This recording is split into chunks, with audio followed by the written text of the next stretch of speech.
ભાવનાબેન કરીને છે, જેતપુર થી આવે છે, જેતપુર જિલ્લાના છે. એ લોકો આજ સવારના એ લોકોને 2000 નું ઘરમાં ખાવાના ખીચડીના નથી દેતા અને અહીંયા 2000 નું પેટ્રોલ નાખીને અને તેડવા ગયા હતા બધા ગાડી લઈને, એ ભાડાની ગાડી લઈને.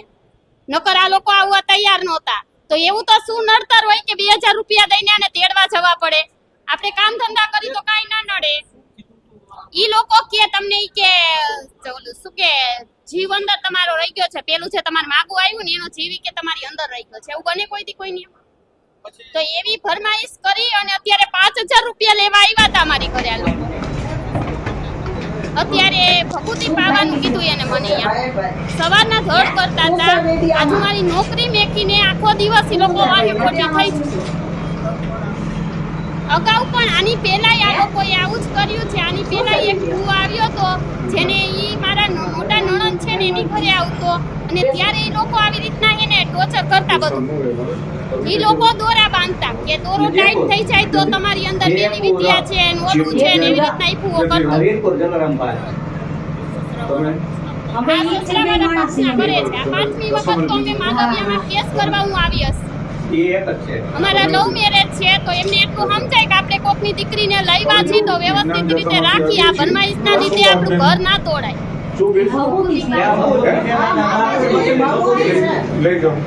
ઈ બીજી વખત છે ને ઈ અમારી એસી લગ્નને 1 વર્ષ જ થયું હતું ત્યારે એ લોકોએ ઘરે પાઠ પૂતા મામા સાહેબનો અને એમ કહેતા કે આપણે અંદર નડતર છે. હા, આર્થિક પરિસ્થિતિ સુધારવા તો કરતા પણ જે ભૂ હતો ને 60000 નું આ લોકોનું કરી નાખ્યું છે એનું દેણું અત્યારે અમે ભરી છે. ના તોય ભેગું નથી. 60000 મારા નણદુ એવું છે તાપેલા હતા ઈ દેણું અત્યારે અમે રૂબરૂ ભરીએ છીએ બે માણસ.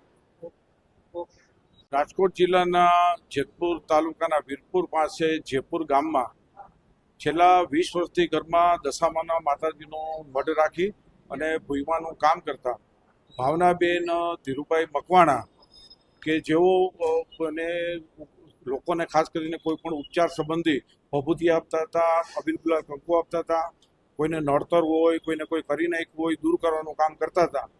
આજે જે ગોકુલધામની અંદર પોતે વિધિ વિધાન કરવા આવ્યા હતા અને આ વિધિ વિધાનના એને 5000 રૂપિયા અને આવવા જવાનું વાહન ભાડું 2000 રૂપિયા વસૂલું છે.